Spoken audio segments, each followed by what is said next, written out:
Welcome to the show, everyone. I'm your host, Robbie, and this is The Unhinged Father.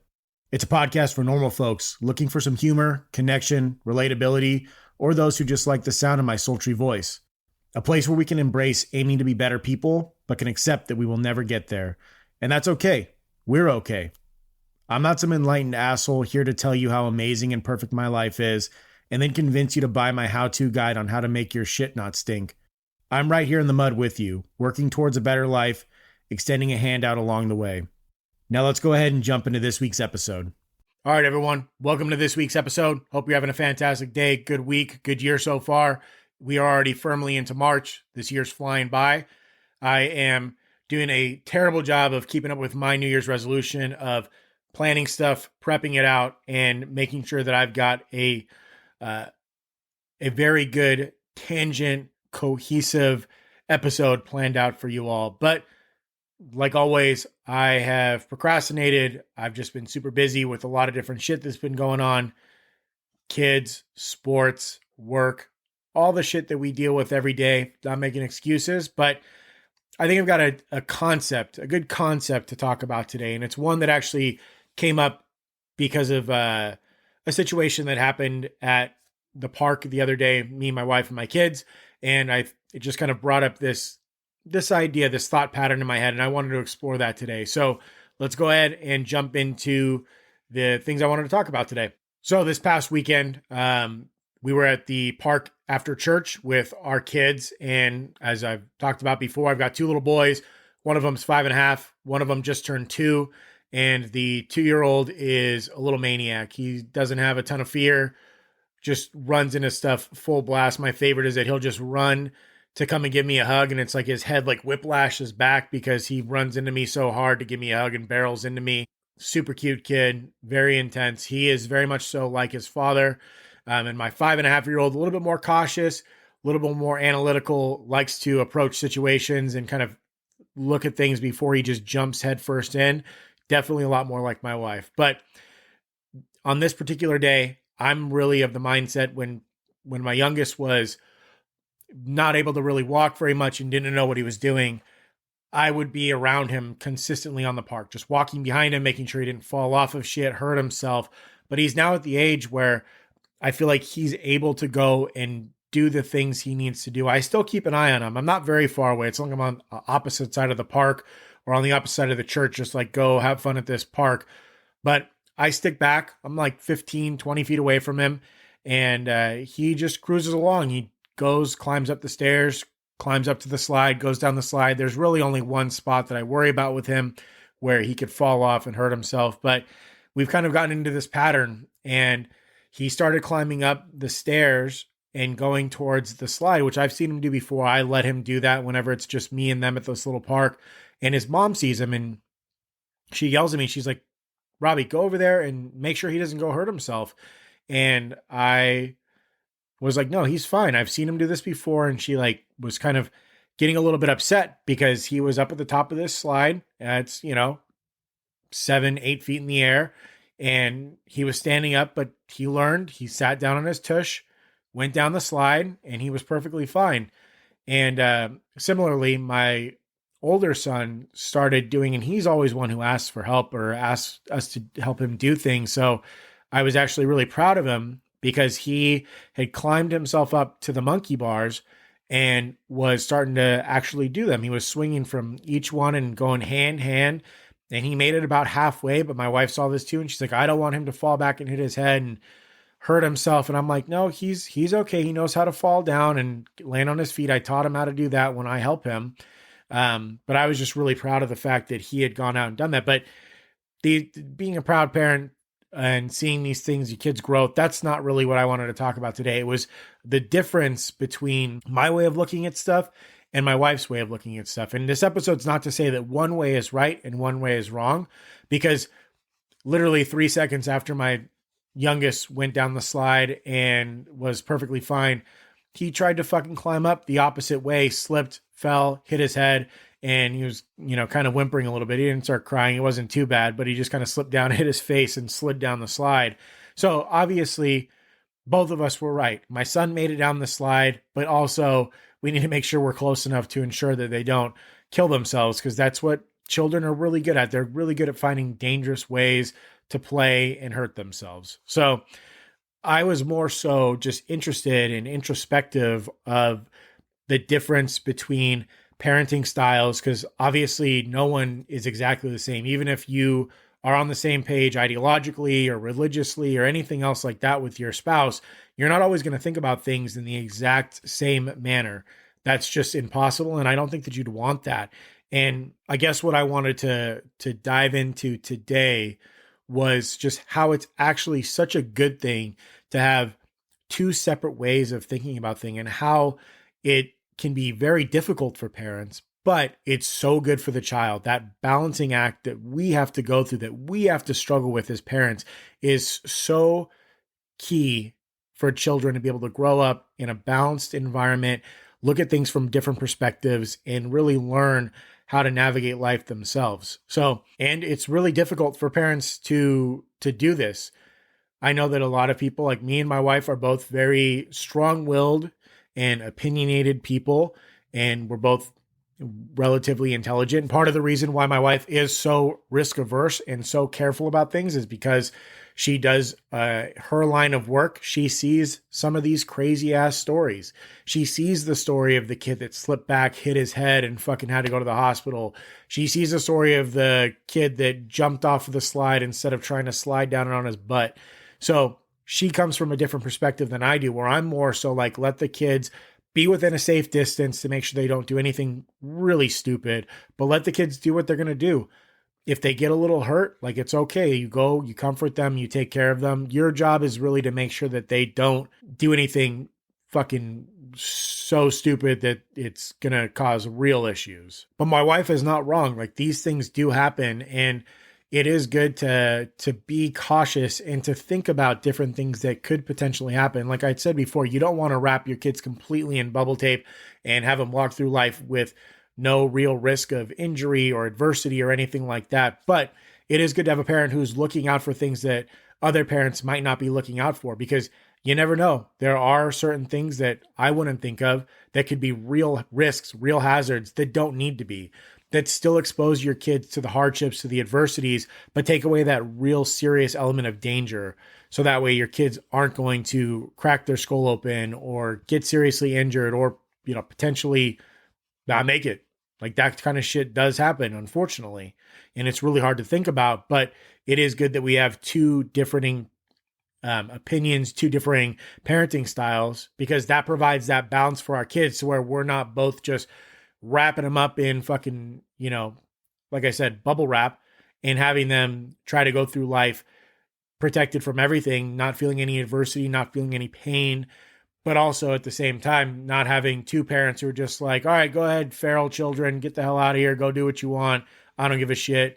If you get hurt, you get hurt. That having both sides is better for the child and provides a more balanced environment for them, as opposed to having two parents who are just completely one way or the other. And that's where I wanted to go with this, is that balance is essential. It's almost like you've got to have a scale, thinking of like your children of the scale, like the fulcrum of the scale. And, they're at the middle of that scale, and you've got mom's opinions and thoughts and parenting style, and you got dad's opinions and thoughts and parenting styles. And sometimes one's going to, depending on the situation or what's going on, one side is going to go down and the other side's going to go up. There's going to be more weight on with one parent's ideas as opposed to the other.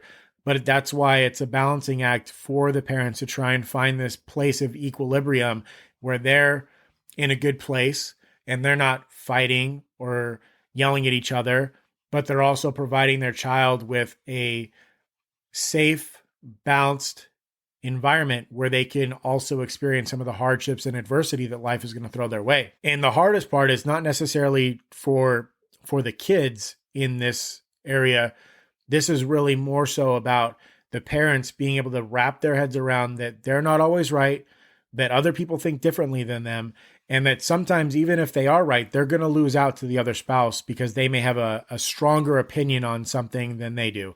And it really is a balancing act. And like I said, the kids are going to adapt to whatever the parents put in front of them.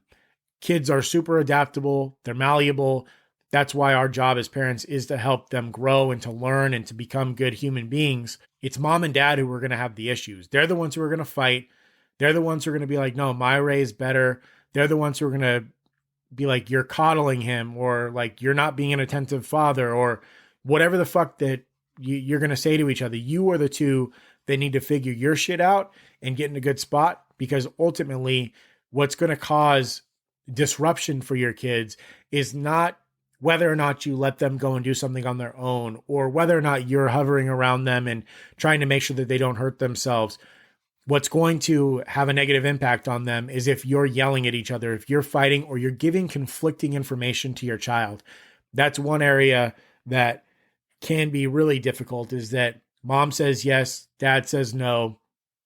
And kids are smart. They're little manipulative assholes sometimes, and they'll learn to play this off of each other. My 5.5-year-old, he's already started to learn this. He'll be like, ask me something. I'll say something like, I don't know, like, not right now.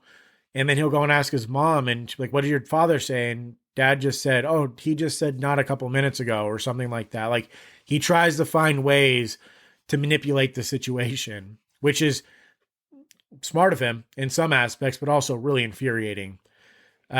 Anyways, besides them being able to try and play off of you guys, it's when you give conflicting information to children, it's going to be really dysregulating for them moving forward, right? If dad says, yes, you can jump on the couch, and mom says, no, you can't jump on the couch. When dad's around, I can jump on the couch, but then mom comes in and sees you jumping on the couch and you get in trouble, and you're like, I wasn't doing anything wrong. I was just doing what I thought that I was allowed to do. And then mom gets mad at you, you get yelled at, and then you've got this, just like this lingering thing in the back of your head. Like, you almost have to start playing a game because the rules aren't set consistently. It's like every situation you're trying to figure out, can I do this? Can I not do this? And it could be the exact same action, just in a different circumstance or different situation. And you're like, I don't know. And it could cause anxiety, dysregulation, emotional outbursts, things like that. All these things that kids have happen because they don't really know how to deal with this or handle these types of things yet. They're still learning. That's what's going to cause those types of things. And so you might even be thinking to yourself, like, it would be a lot easier if just one parent was the one in charge of the child, or one parent was making the rules, setting everything. So that way there's no confusion. That way you don't have these issues pop up in the future. But that's not necessarily great for the child either. Now, I'm not here to rag on single parents or single moms, single dads. That's not what I'm saying. I'm not saying that you aren't able to provide your child with a good life. What I'm looking at is like, what's the ideal situation? And looking at it like, if you are in a 2-parent household, then how are you going to handle these situations? And one of the things that you do miss out if you only have one parent who is responsible for making the rules or for what you can do, what you can't do, is that you're going to just fall in line with whatever they think. There is no conflicting ideology. There's no conflicting thoughts on whether or not you can have a dessert tonight, or whether or not eating a Happy Meal is okay, or whether or not jumping on the couch or making a wrestling ring out of pillows on the floor is acceptable. If you've only got one parent's opinion and they lean one way or the other, you're going to fall into this childhood where you're consistently either overly protected or overly regulated, or you're just going to be given all the freedom to do whatever you want, hurt yourself, do things that are not necessarily good, not learn the difference between right and wrong. Like, there's going to be a lot of different things that can come up for you. And so I personally think that it's really a good thing to have 2 parents who provide balance to each other, that provide this balance of ideas and ideologies and thought processes, and they implement those onto their kids. The hard part, like I've said before, is just getting those parents on the same page, making sure that they don't fight, making sure that if there is a difference of opinions, that they don't just sit there and, one, either have a blow-up fight in front of the kids and bitch and yell at each other and say mean and horrible things, or 2, and almost worse, undermine the other parent's authority by like saying, oh, you could do this when mom's not here, or you could do this when dad's not here, or you can't do this when mom's here, like whatever it is, undermining the other parent's authority. Whatever you do as a parent, whatever you choose, or whatever ends up being the right call, is you need to be on the same page with your spouse or your partner or whatever it is, whoever you're co-parenting. I don't give a shit what it is. If there's someone else that's providing this balance to your kids and has some sort of authority over them, you need to be on the same page. And it reminds me of a story that me and my wife disagreed on a certain punishment, and she didn't have the chance to talk to me about it, but she said that this punishment was going to happen, and she decided to move forward with that. And I really didn't agree with the type of punishment that it was, but I stood by her. I let her do it, and that punishment was implemented. And at the end of it, we had a conversation when the kids were gone, and I told her, I'm like, hey, I didn't really, that's not the punishment I would have chosen for that situation. And she even said, like, yeah, I agree. And I'm like, but I was on board with you because we're a team, and you couldn't, like, we had set that boundary. We weren't able to pull out of it. And I wasn't going to sit there and fight you and bitch and moan to you about this in the moment, because number one, our kid wasn't in danger or in any like harm of being severely, it wasn't anything crazy like that. Number two, I don't want our kids to think that we're not a united front and that they can go to one parent or the other, or that we have different standards for them. So I think that was just a good example of me disagreeing with my wife in a situation with what she was proposing. And instead of confronting her in the moment or taking action right there and undermining her authority, I went along with it. I talked to her afterwards, and we decided after the fact that wasn't the right thing. She apologized to my son and said, like, this wasn't the appropriate discipline for you at this time, blah, blah, blah, whatever. It doesn't really matter, that part. It's mostly just we're on the same page. And obviously there's exceptions to all of these rules. If my wife was like, okay, you get 30 lashes for taking an ice cream out of the refrigerator, I would be like, no, we're not going to do that. Unless it's something that's like abusive, physically, emotionally, like really going to cause long-term serious issues, then it's your job as a parent to also step in. But at the same time, try to have these conversations on the front end. Try to figure these things out on the front end as much as you possibly can, understanding there are going to be times where you disagree and where you haven't talked about it in certain situations. And one of the partners may go in a route that's not the right way. And maybe they did it without having that conversation with you, but it's important to present this united front to your kids, provide them with stability, balance, and all the other things that can come from having two well-adjusted, emotionally intelligent, stable parents in their life, right? That would be the ultimate goal, is to have two parents who are able to provide a balance, a difference of ideas, a difference of opinions, a difference of, even sometimes rules, right? There's a lot of things that having two people is good for, even though it's hard. Even though it's really hard. There's some of us who did school projects together and you fucking hated it because you either hated it or you loved it. You were either the one who just like sat back and didn't do a damn thing and like got the grade that everyone else got, or you were the overachiever who took everything on, did it all by yourself, and was pissed off at the other people for not picking up their weight, even if you didn't let them do anything else. Like, you're like, I am getting an A no matter what.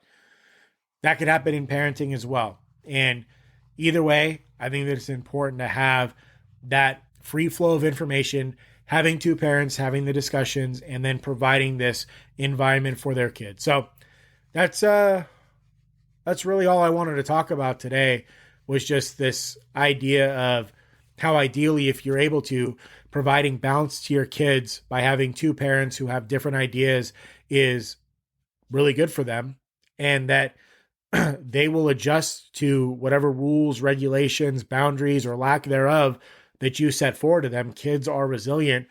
The hard part for them would be if they're getting conflicting information, or if you and your spouse are in a constant state of conflict because you can't get on the same page with raising your kids and your differing ideas. But yeah, that's pretty much everything that I wanted to talk about. So I hope that you enjoyed this episode of Tough, and I'm going to continue to try and see if I can get ahead of stuff and get some of these episodes a little bit more linear and thought out. But until then, I'm just going to continue to get on here and talk about the things that I think are important. If you have any opinions, or if you would like to hear about anything in particular, like I say after every episode, click that little button in the information of the podcast. It says send a message to the podcast or send a message about the show. Click that, send me a message. Let me know your thoughts. Do you agree? Do you disagree? Do you hate everything I'm talking about? But yeah, I appreciate your time. I hope that everyone has a fantastic rest of the day. Have a good rest of the week, and I'll see y'all next week. That's it for this week's episode. I appreciate y'all being here with me today. If you haven't yet, please subscribe to the show on Apple Podcasts, Spotify, or wherever you get your podcasting needs met. If you feel the show deserves it, leave a 5-star review. It really helps. For more content, follow me on social media. As the show continues to evolve and grow, I have a big ask for all of my Unhinged fans. Each week, I'm going to ask you to share the episode with one person in your life that would relate to or benefit from the message. Click the share episode button and text it to them, email it to them, or send it through social media. Whatever you do, please help spread the word to others. Your support and endorsement is greatly appreciated. In the episode description, you'll find a send me a message button. Use it to suggest topics or share your thoughts on the episode. Just a heads up, I can't see who sent the message or respond in any way, shape, or form. So if you would like a response or you want to be a guest on the show, send me an email at unhinged.father@gmail.com. Thank you for your support. Have a fantastic day. And as always, be good, try hard, do your best.